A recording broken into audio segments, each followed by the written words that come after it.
Good evening, everybody. Welcome back to the Feuerstein's Fire American Soccer Show as we now continue on with our coverage of the 2026 FIFA World Cup first match day review show for the round of 16. Joining me as always, Michael Martinez from Cascadia FC as we delve into these first two matches in this new round and everything involved. Michael, welcome back.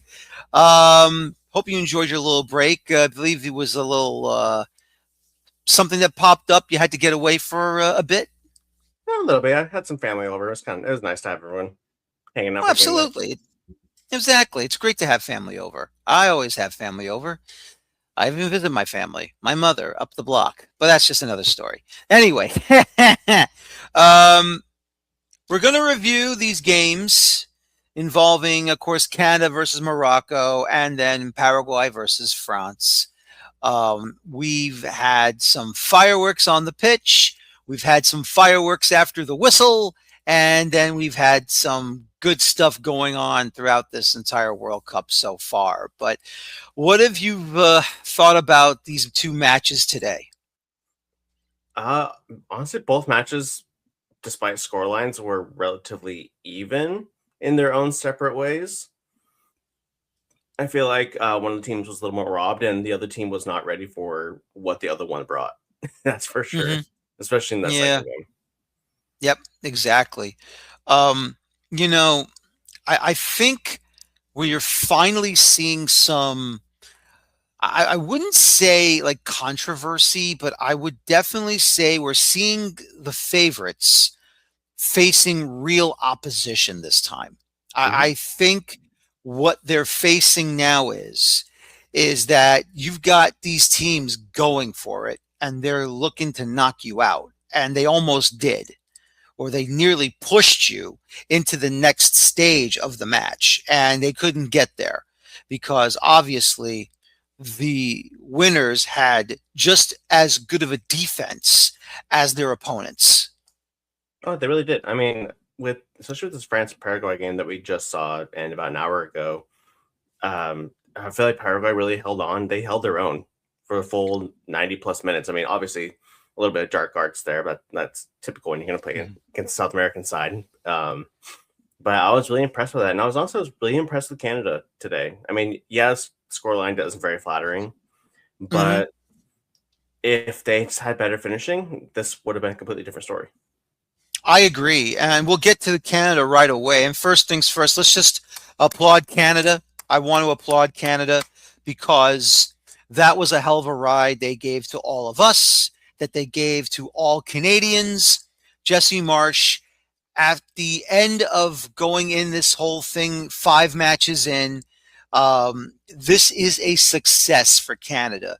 I just believe that, like you said, if they took their chances a lot better, they probably would have either forced extra time or they would have moved on to the quarterfinals. Oh, 100%. I mean, this Canadian side, they're really fun to watch today. I feel like. I mean, usually like they kind of play like that high pressing, high line. And I sent you the notes from for yesterday, but my thoughts going into this game that if Canada played the high line and played their game, they would cause Morocco some trouble, and they definitely did, quite a bit, honestly. It wasn't really until that first goal from Munahi or that unfortunate foul near the top of the box, like Canada shot themselves in the foot there to get there, but I mean they didn't give up the entire time. They just kept going. Yeah, exactly. I have to tell you, um, at first I thought it looked like maybe Morocco was maybe a tiny bit lagging after going the distance with the Netherlands in the penalty kick shootout. But I think once they got their footing, I would say maybe, I don't know, halfway into the first half, that they finally were back on where they should be. And they just took their chance as well. They really did. And there's nothing you can say or do out of that because once again, Morocco, we know Canada is improving in the talent. We know they're improved because of the tactics, but you can tell that Morocco's quality was absolutely 2 to 4 notches better than Canada when they took their chances. That's for sure.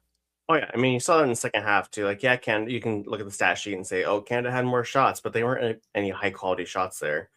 Morocco was very precise and they were clinical in every single one of those shots. It sucks that they probably lost Saibari for the rest Hmm. of the tournament, but I Hmm. mean Rahimi still had a fantastic strike right at the very end there to kind of make it 3-0. And this Morocco side, anybody can take that spot and lead them forward. I'm really excited to see how they can do against France. Me too. Me too. I think that once again, this will be a repeat of the semifinals from the last World Cup in Qatar, even though this time they'll be in the quarterfinals. Mhm. And I mean, we'll see if Morocco has something up their sleeve because if they can really put the screws on the French, they could really, knock out one of the favorites to win the championship. Oh, I'm sure they will. I mean, you have El Canous, you have Hakimi, who's going to be bombing up that right hand side. Like, this Paraguay kind of gave teams an idea of how to play against France and how to upset them. And we know this Morocco side can do the exact same thing, if not more, than what Paraguay did today. And so this should definitely be a very, very interesting match. It should be. What do you make of Jesse's comments after the match on the pitch side before going into the locker room? I mean, I believe him. I agree with him Hmm. 100% that, yeah, Canada were the better side for a majority of the game. It's just, again, if you're not going to take your chances, not going to take advantage of those opportunities that you're giving yourself, then Hmm. you're you're going to end up in the 0-3 score line as one of the hosts and being the first host out of the World Cup. Yeah, unfortunately. But, 4 out of 6 right now are out representing CONCACAF right now. Only Mexico and the U.S. are still alive because they haven't played their matches yet. I believe Mexico plays with England tomorrow, Mhm. and the U.S. plays Belgium on Monday night. I'll tell you about this thing when we after we review these games because you're gonna love this. But I don't know if I sent you the link or not, but on Oh social yeah, media, you sent me that. Yeah, I know what I you're did talking good, about. good, good. We'll talk about that in a little bit later, obviously. Um, but definitely, this is one of those games, like I was saying. 4 of the 6 representing CONCACAF are out, but once again, Canada, Curacao, Haiti, Panama, they did not disappoint. They fought, they went for it. They proved not only themselves how, their countries are proud of them. This whole region is proud of them right now. And, you know, making the next step in this tournament to get to the quarterfinals is huge right now on the backs and the shoulders of Mexico and the USA. Mhm.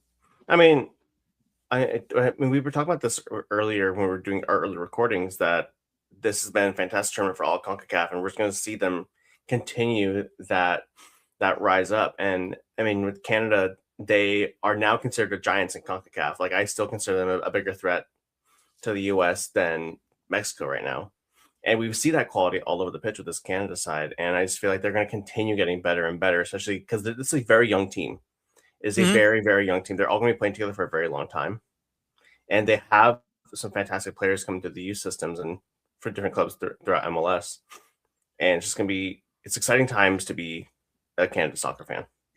Mhm. And let's not forget MLS. Let's also talk about the Canadian Premier League now that Mhm. it's around.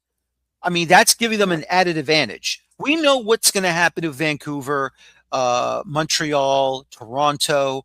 Now you're going to have these other clubs in the Canadian Premier League. They're going to be producing players. And now, Jesse Marsh and the scouting staff can go to Calgary, can go to the other team that's in Vancouver, can go to Pacific out. FC.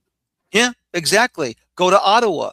They can go to Hamilton. They can go to outside of Montreal. There's a club now that's Super Club. It's outside of Montreal right now. I Mhm. mean, right now the Canadian Premier League is adding on to what the 3 MLS teams are doing at this point in time. Now, I don't know if those three will ever leave MLS and go to the Canadian Premier League. If they do, look, it's a win for Canada, but I know it's not, but you never know what could happen. But still, though, this is like a double amount of jam that you were told not to have, but then, all right, we'll give it to you because it's your birthday. Mhm. I mean, I can't stop praising. I mean, I know everyone likes to shit on Jesse March as much as they possibly can, but he's done everything right for this, for the Canadian FA, and they're gonna. I can imagine him being with them for a very long time.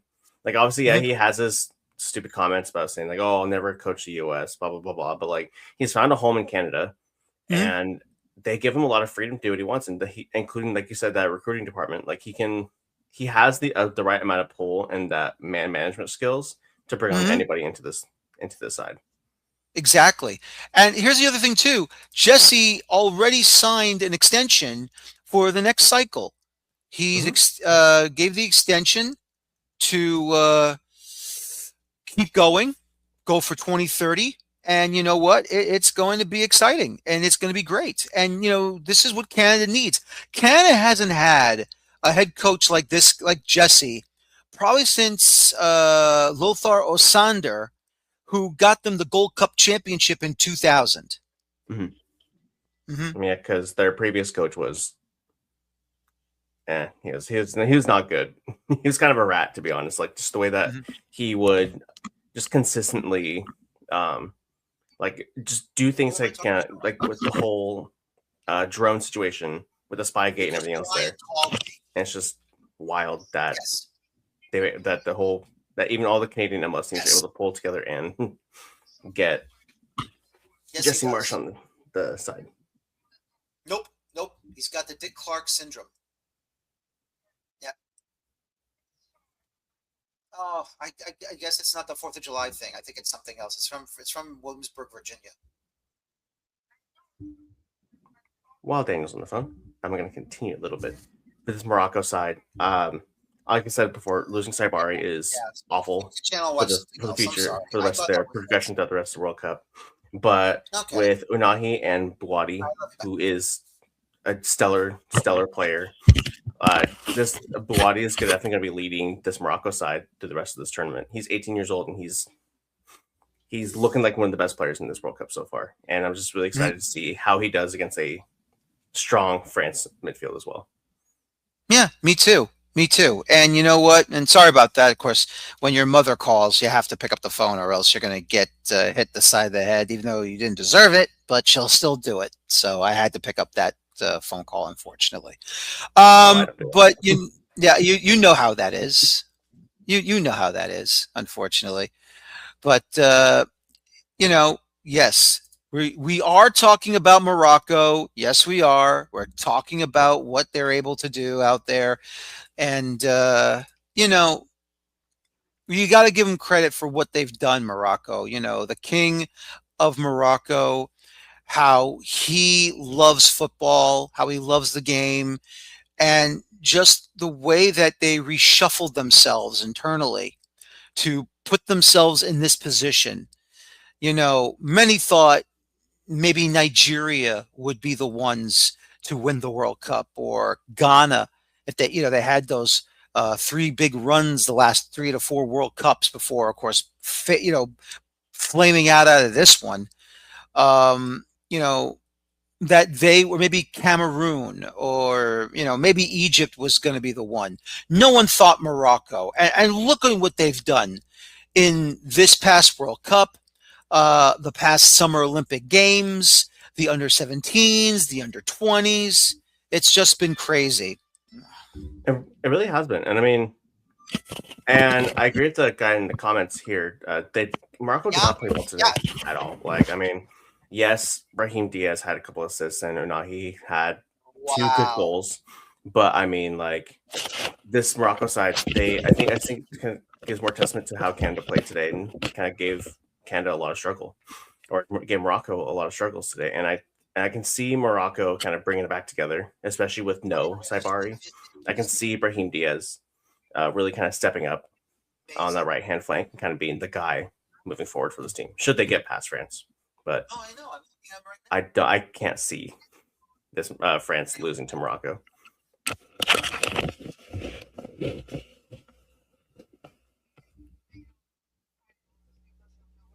Oh, okay.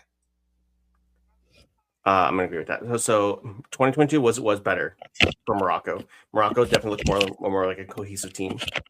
I feel like in 22 than they do now. I feel like a lot of Mhm. this team is relying on Hakimi, but I mean, yeah, I mean, they'll take a miracle for this Morocco side to get past France. But should Mhm. they get past them, I think this should be they'll have another historic run. But I Yeah. don't see France getting Morocco getting past France. No, I don't, but you never know, Once again, look what Cape Verde almost did, Cape Verde almost knocked off Argentina or at least forced them into the penalty kick shootout. That is how amazing Cape Verde was. And I mean, Morocco could do the same thing. Now, granted, France has higher quality, no doubt about it. They have dictator Mbappe. But I will say this, and of course, here's what that person says. This might sound crazy, but I think 2022 was better for Morocco. That's true. It probably was their best opportunity for Morocco, their best opportunity to do something big. And look, you never know. They may still can. They may be able to do it, but we'll never know until they play each other, and we'll find out when that happens. Um, and I give Morocco all the credit in the world for improving their football. The one thing I didn't like, obviously, during the AFCON was the towel gate. Obviously, I just didn't like. I know they hosted the tournament, but I didn't like their attitude and how they just kept stealing the goalkeeper's towels, and it's like that's part of the game plan or something, like acting like immature children and getting their ball boys to steal the towels as well from the goalkeepers. I just don't understand it I you mean, it just know shows they can do the dark arts, and I think that it'll be interesting to see if they can kind of bring that back again against France. We'll have to wait and see. exactly.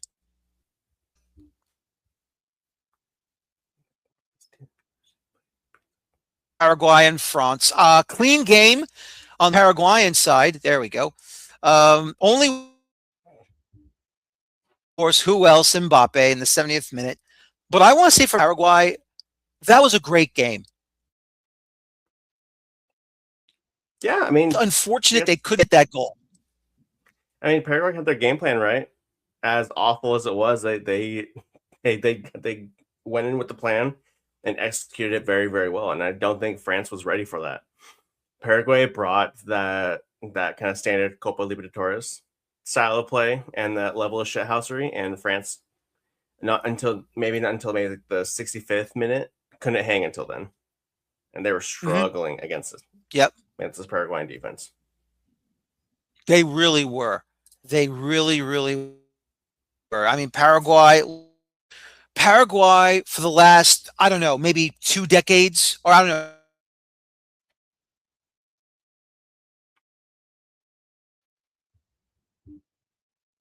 maybe they're usually Paraguay is a very difficult opponent in South America. They're kind of like the in-betweeners, It's like, the best of the best is always Argentina, Brazil, even Uruguay, Ecuador, Ecuador. Paraguay is kind of like the in between, and then the worst is probably Bolivia, and whoever else is going to not have a good, or and Venezuela, I should say. Bolivia and Venezuela are probably the worst of the worst. Even though they got good players, their national team is not where they should be. And so with Paraguay, this is probably, you know, a much better team now than what they were the last two cycles. Now, obviously, they may have shown a little bit of a jitters when they were taking on the U.S. in the first group stage game, but they got back to where they were. Miguel Almiron, I still felt he had a crap World Cup. He just wasn't himself at all. But I mean, we'll see what they can do going further down the road, and maybe they'll do better in this upcoming cycle. Depending on World Cup qualification. Well, actually, they don't have to worry about World Cup qualification. They're going to get the If automatic they're in spot automatically, because of yeah. the Centennial situation that them and Uruguay and Argentina begged for. Which, okay, we'll talk about that after we review this game. But still, though, Paraguay for me, I think they're on the positive side. They're on the positive trajectory of going back to where they should be. They're on their way. Yeah, I mean that. I think that like people keep referencing the U.S. game as like, oh, U.S. was able to get 4 past Paraguay. France only got 1 goal past them, and there was a penalty. If we really actually look back and watch that game, Paraguay was playing much higher line, and they wasn't playing their typical Huron ball type style of play. And against the U.S., they wanted to start off strong, or start off fast in the World Cup. Mm-hmm. And like you said, Paraguay brought it back to the basics, brought it back to what they know, and they showed how good of a side they can be in every single stage up until even into this game. I think the biggest problem though with this Paraguay side is not the players, not the coaches, Mm-hmm. Mm-hmm. but the refereeing in this game. Paraguay somehow got away with 0 yellow cards, Mm-hmm. and yet there was at least like 2 or 3 red card offenses, just straight red card offenses. There should have been multiple yellows all throughout the pitch, and yet they get nothing. I know. France somehow ends up with 3 yellow cards. I mean, the Manu Kane card was warranted. I'll give him that, but like the other 2, Mm-hmm. I was like, Oh yeah. is doing too much. No, I agree. I agree. I mean, you're wondering, what the heck's going on? Because usually South American football is not, you know, uh, you're clear of yellow cards or any card of whatsoever, unless it's like a real minnow you're going to beat up on. But other than that, they should have had a couple of cards their way, maybe a red or two, but they should have had a couple of yellow cards. Absolutely.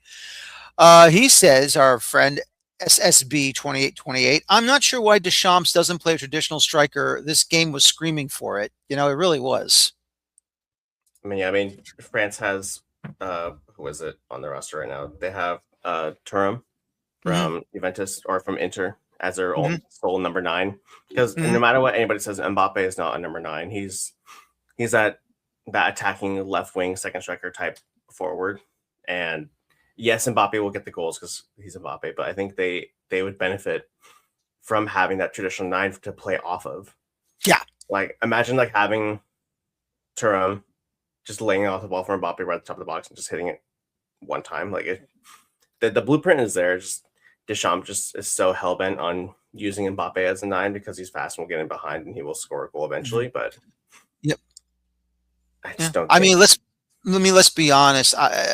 I don't know if we'll ever see a striker like Thierry Henry ever again for France. If they do, I hope he comes quickly. But I don't know if they'll ever get a goal scorer or that dynamic striker that Thierry Henry was.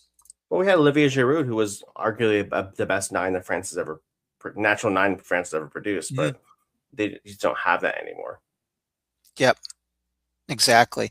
And he also says, our buddy, the fullback number 23 on Paraguay is legit. They are just to kick guys, laughing my A off. I mean, that's all what Galarza was doing. Yeah. I mean, the entire midfield was all MLS players. Hmm. I mean, Galarza played at Atlanta. You have Kubas at Vancouver, Gomez at Inter Miami, and Almiron at Atlanta as well. Like, Yep. it's just funny that this France midfield struggle against all the MLS guys, kind of Yep. proving the MLS people who say MLS is shit wrong. I know. I know. Because nobody wants to give MLS credit, Look, I we mean, can complain about some of the things that MLS does. We always complain about, certain things that they should not be doing anymore, that they keep on doing.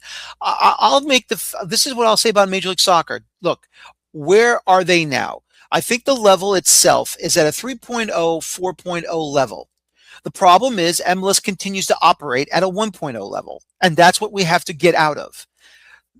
MLS operating the league must quickly move up. Now, we all know what goes on. The roster rules are a big issue. The archaic financial issues that they do. I mean, it's not just a salary cap. It's also the single entity model that continues to plague MLS at this point in time. Now, obviously, first step to going into a new direction, they're moving to their national calendar. That's a positive. I am willing to be, and I've been patient about this. I think you've been too, but I think MLS, what they have to do is if you want to shed a certain rule away season by season, I don't have a problem with that. If you don't want to chop it all off in one shot, fine, don't. Remove the discovery player rule, remove the designated player rule, remove this financial thing rule, shed it year by year. And then if you feel more comfortable and finally acting like a real big boy league, then we can fast track everything and be, I wouldn't say we'll be close to equaling the Premier League, but at least we would be on par. Maybe instead of being 30 steps behind, we'll get to 5 steps behind. I just don't think the infrastructure in MLS is strong enough to handle that just yet. I think the designated player role I think should exist, but like expand it a little bit, make it 6 designated players and like have like 6 homegrowns, like just do something like that. And like I think it's being easier to do that as opposed to kind of like nixing things one by one. But I mean, MLS is on its way there. It'll get there eventually. But again, it's still only 30 years old. Yeah. Like the last time MLS they tried going into it with 0 rules, it folded real fast. No, I know. So I mean, we'll have to wait and see. I mean, I think MLS will take advantage of the fact that the World Cup here is so huge, and especially with the new calendar rules and there's supposed to be some new designated player rules or some sort of like roster rules coming out for the 2027-2028 season. Right. That should be announced here soon-ish. So I mean, I think after that we'll see a massive increase in ticket sales and new players coming through. But again, everything with MLS. I'll wait and see. No, exactly. And that's all it is. It's all about patience. I know everyone is rushing to move forward in that manner, but it's going to take a lot of patience to get there. That's all I'm saying. I'm patient enough as it is. I can wait. I'm not here to rush everything into one quick fix and then we'll be fine. No, it's going to take more than the 30 years we've already have under our belt with this league. And now the stadiums are being built and everything. And, hopefully more will come into that. But let's get back to the, reviewing these 2 games, obviously. I did not like the end of the France-Paraguay game. Obviously, the Paraguayans thought they were done wrong, and it doesn't fail if you're a South American team. You felt you were wronged, you felt you were screwed, and you start dropping you start doing the pushing and shoving. You want to throw the fists and everything. Is going to start going forward in the wrong way. But thankfully for the French, they did not get involved in that and they were walking away. And that's the right thing to do. The game's over. Final whistle blew. You're up. You win it 1-0. Move on to the quarterfinals. No one should be suspended. Don't even bother trying to get a suspension. I mean, they started to. They had to take Didier Deschamps to step in and kind of start pulling people away. Because I mean, at least on Telemundo, they kept the broadcast going. You can kind of see like the cameras were going through, seeing all the players. There were a lot of French players, especially ones that were on the bench, that were getting involved with the Paraguayan players. Unfortunately, but luckily, like I said, Deschamps was able to pull his players away and get them just to focus on just celebrating with their fans that were there. But Paraguay definitely tried to do their best to get some French players out of the tournament. Yep, exactly. I will say this about what I saw at the end of the game. When the referee blew the final whistle to end it, the Paraguayan goalkeeper picked up the ball and he went over to Mbappe and he wanted to shake his hand. Mbappe ignored him and I know he was happy and he celebrated, but how about you walk over and acknowledge the goalkeeper from Paraguay and just, shake his hand? Would you please? Can you just at least do that? I mean, and then of course, The goalkeeper was not happy that he was snubbed. That was Orlando Gill or Heel. And he picked up the ball and threw it at Mbappe, and I don't blame him for that because I thought that was poor sportsmanship from Mbappe. Look, I know you're happy you won, you moved on to the quarterfinals, but for goodness sakes, recognize who's trying to go to you and shake his hand, would you please? I mean, to be fair, the entire Paraguayan side, including Orlando Heel, they were antagonizing Mbappe the entire game. Heel Yeah, was probably like the better of the whole lot. But I mean, even at the penalty spot, Heel was taunting Mbappe. He was doing a bunch of stuff, like just kind of to get in his head. And I as much as I don't like, as much as I dislike Mbappe for everything that he is and kind of his general attitude, I do not blame yeah, him for not shaking any Paraguayan player's hand.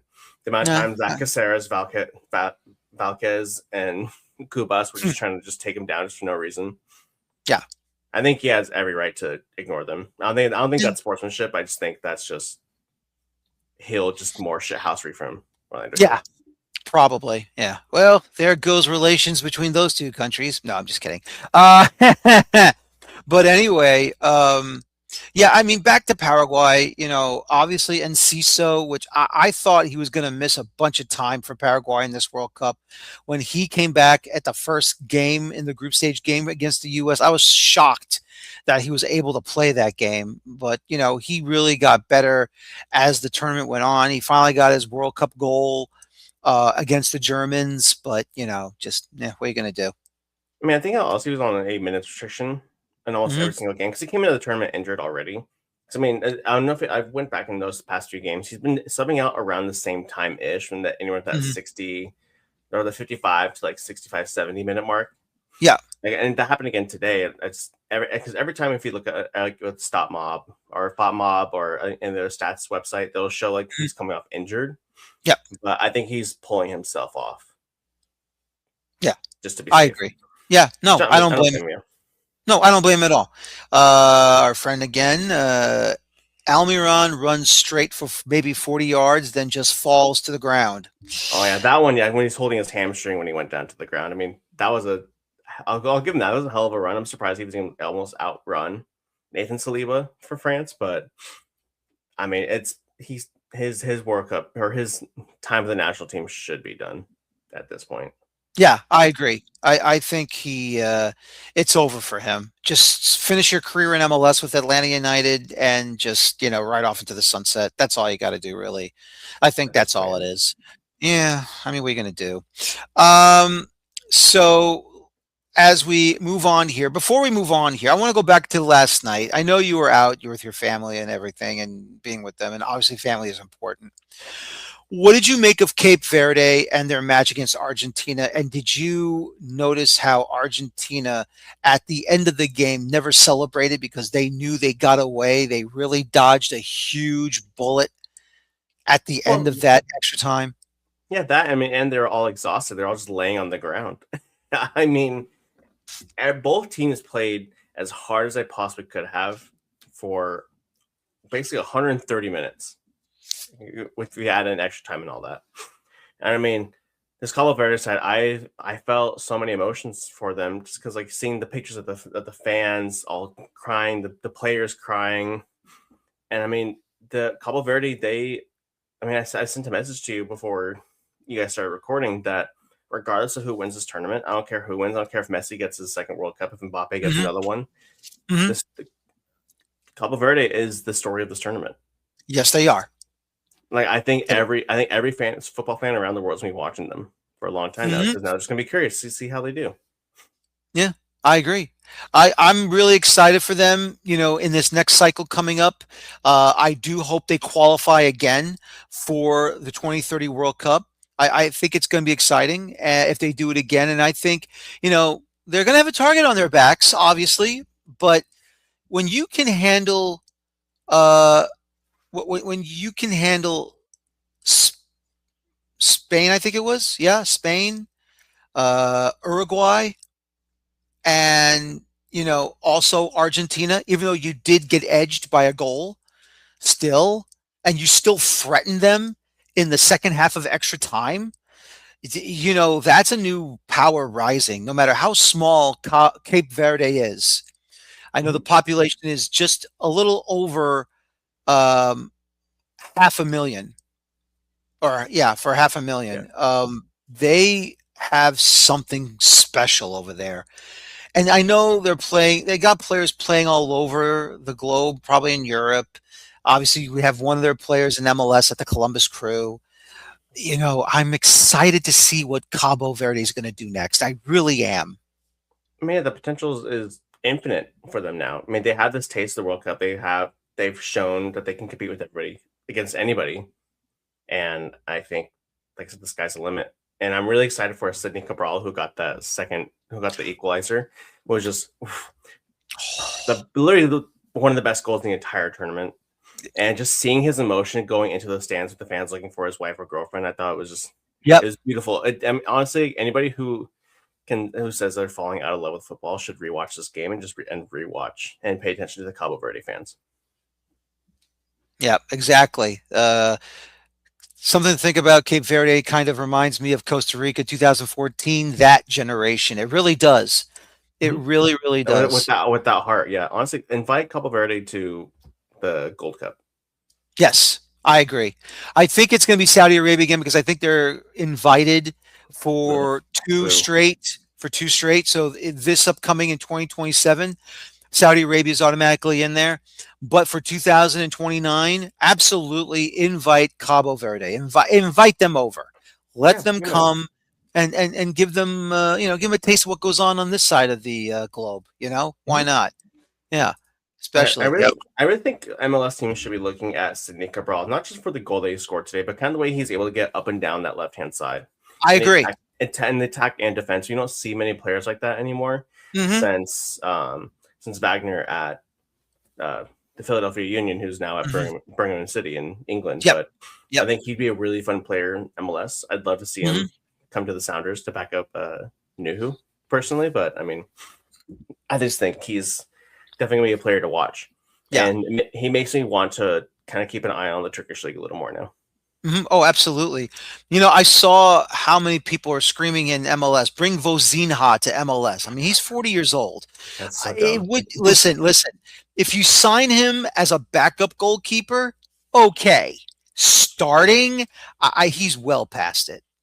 I mean, yeah, his game is well suited for the international side, just Hmm. because it's not as high stakes. You're not seeing him week by week, and even then, when he was starting for his club in the second league in Portugal, he wasn't Hmm. getting that much playing time. So I mean, like Yeah. realistically, he should not be starting for any team in the world. No. I No. think No. this is his swan song, and Yep. he should just Yeah. take the high road and take advantage of this newfound fame. I think what he should do is, if he does retire, obviously we haven't heard anything yet, but if he does retire from playing altogether, I think he should join Cabo Verde's national team and be a goalkeeping coach. I Oh, think that's 100%, what he yeah. should do. I mean, Yeah. just I, his distribution and how quick he was on his feet when it was making these fantastic saves. I think any young keeper would can learn a lot from him. he can definitely say, I made a save on Lionel Messi, because when they were setting up that wall and they weren't even paying attention to Drew Fisher's whistle because he blew it right away, and Messi took it. The only one paying attention was Vozinha, and somehow got both hands up at the Mhm. upper far 90 and stopped it. That was unbelievable. That's to me, that's the save of the tournament, hands down. Oh, easily. And even Messi himself came out after the game and said that how fantastic he was in this game and throughout the whole tournament. I mean, I know they swapped jerseys in the tunnel after everything was all said and done, but I mean, Vozinha would. I think he should be very happy and very proud of what he's done this tournament. Absolutely. Absolutely. They all should be happy and proud. All of them. They have done an amazing job. And, even though it's a shame for African football that only two of the nine advanced to the round of 16, you can definitely hang your hats on DR Congo and Cape Verde. Those are the only two of the seven that got eliminated. You can say they really, took it to their opponents. Mm-hmm. They 100% deserve all the plaudits in the world. Yep. Because I mean, everyone had high expectations for every other African side that got eliminated, and yet here we are Yeah. with we're still talking about Cabo Verde and Dr. Congo. Yep, exactly. Okay, so let's preview tomorrow night's FIFA World Cup match day 2 for the round of 16. And here we go right now. Once again, it'll be 2 matches a day. The first one will be at 4 o'clock Eastern, 1 o'clock Pacific, as Brazil will be taking on Norway at MetLife Stadium, East Rutherford, New Jersey, in the New York City area. And then at 8 o'clock Eastern, 5 o'clock Pacific, Mexico will take on England at the Estadio Azteca in Mexico City. Now, once again, there may be a time change because of the impending thunderstorm that's rolling into Mexico City. Apparently, it might be moved up. We'll find out if it is, because they still have not changed the time here on the website. But, hopefully by tomorrow, if the weather patterns change, maybe they'll stick with 8 o'clock Eastern, 5 Pacific. We'll wait for that. But until then, at this point in time, it's still 8 Eastern, 5 Pacific. And both games broadcasted in English on Fox, streaming on Fox 1, and then in Spanish on Telemundo and on NBC's Peacock website and or app mobile device. And it's going to be exciting on Sunday, July the 5th. Now, this gentleman on social media, and I've been getting tons of hits because I've basically given him, I think, the greatest compliment that I can give to some guy when he does this. Now, if everyone knows, if you're an NFL fan, I don't know if you're a Seahawks fan, Michael, but I am a Jet fan, and I admit to it. I don't care. It's my team since I started watching the NFL, so tough. ESPN, of course, does Monday Night Football for the NFL. And they do a wonderful video montage of, being in the city, at the stadium, the fans, everything. And then, just wonderful stuff. Everyone knows this Monday night will be the United States against Belgium. So this guy calls himself, this is Mr. Xavier Laflame. Now, obviously, it's a made-up name. We don't know what his real name is, but I'm going along with it. And his Twitter handle is X Laflame, capital letter LAFLAMME,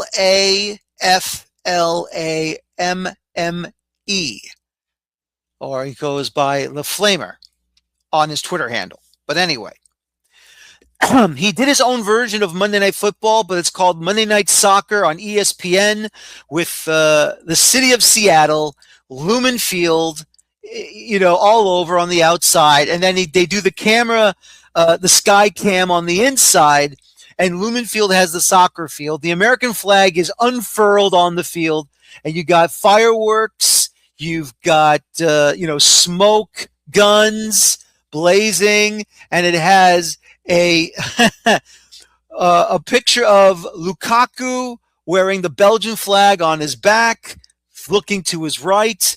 You've got Christian Pulisic with the American flag on his back, looking to his left, with Joe Buck, giving the introduction to this whole shebang. It is phenomenal.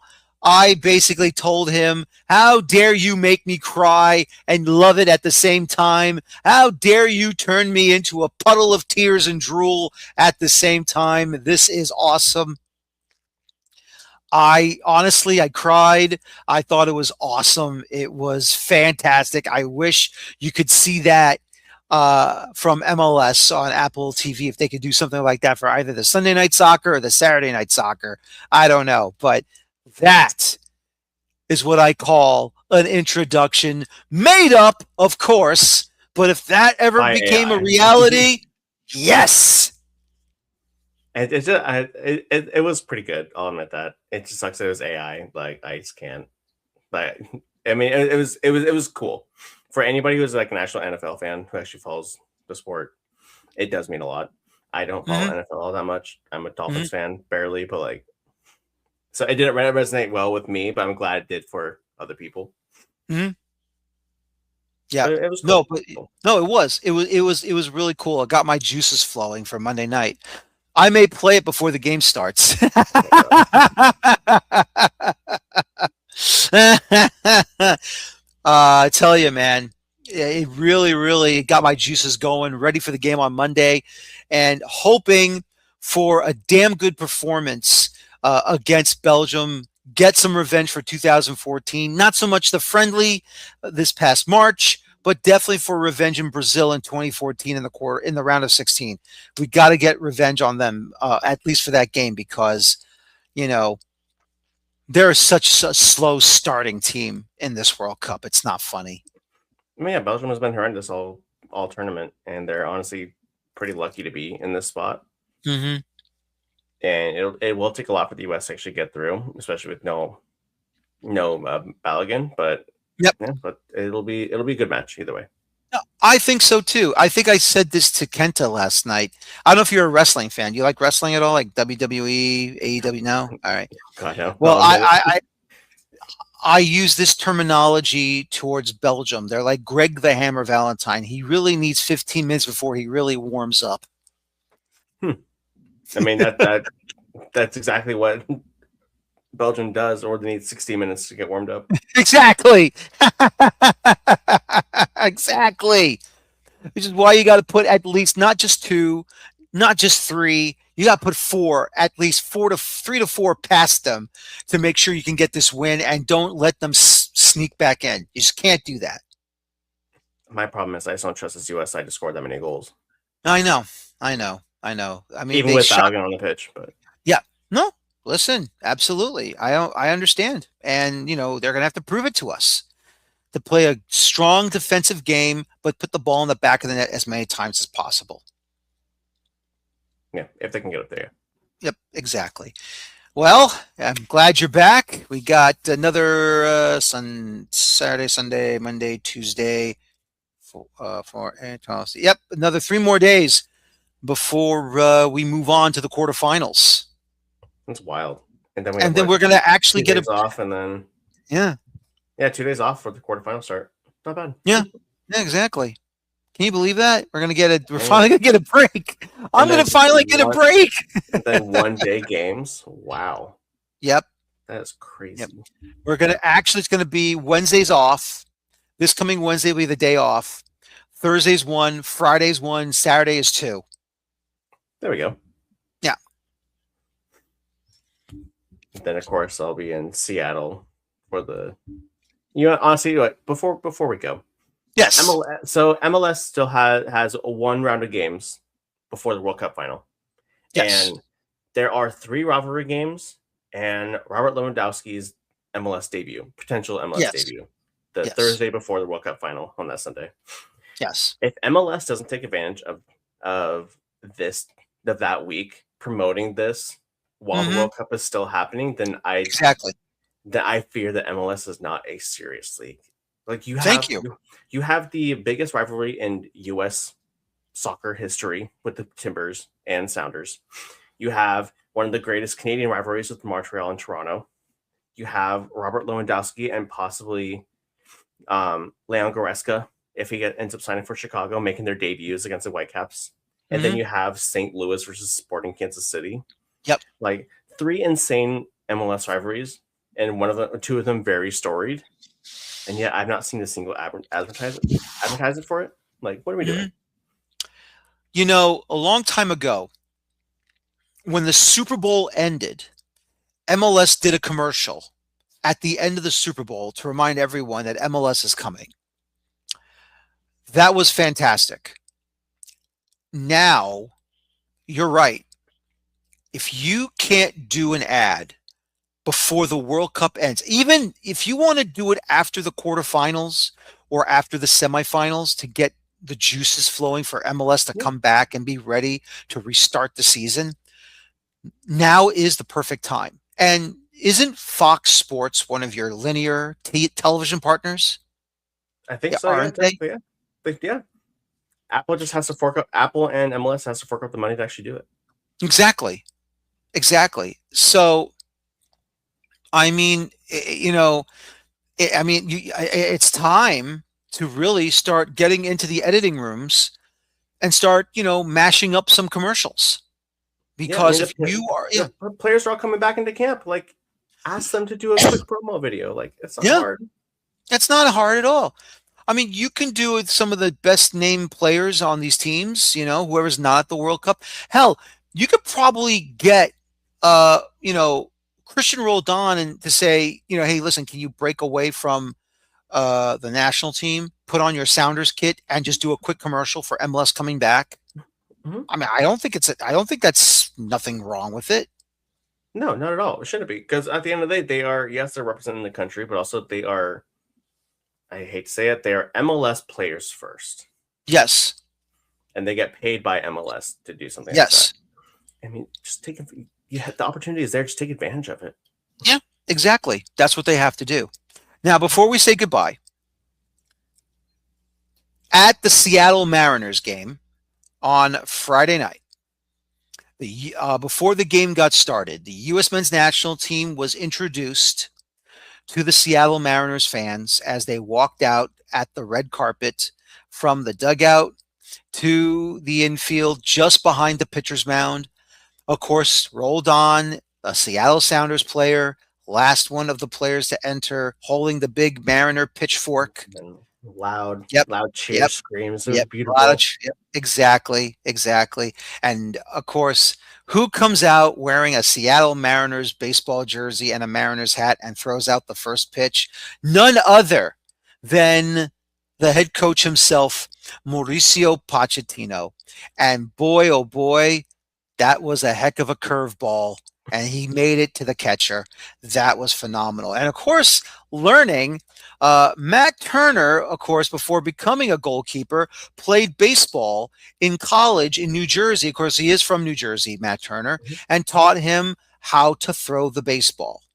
Oh yeah, yeah, yeah. I always forget. Like, I know it's in the back of my head that Matt Turner used to play baseball for a little bit.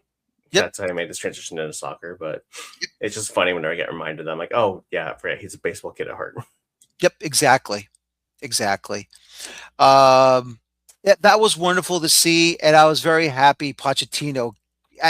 Listen, as long as he got it like in the air into the mitt, that's all that matters. Okay, I didn't want him to bounce it.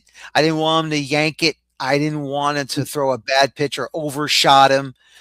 Just a fabulous little curveball, just right off the fingers, man. Yeah, it looked good. Looked natural. Didn't look awkward at all. It did. I'm hoping there's an interview from the Seattle Mariners broadcast teams to see what if he was able to talk to them or not. But that'd been great to. I don't know if that's his first ever baseball game he's ever been to, but if it is, it's great to see that it was a Mariners game. I mean, yeah. I mean, Seattle should be the new home of U.S. soccer, I think. But no bias at all whatsoever. No, I know. You have plenty of bias. It's okay. You're from there.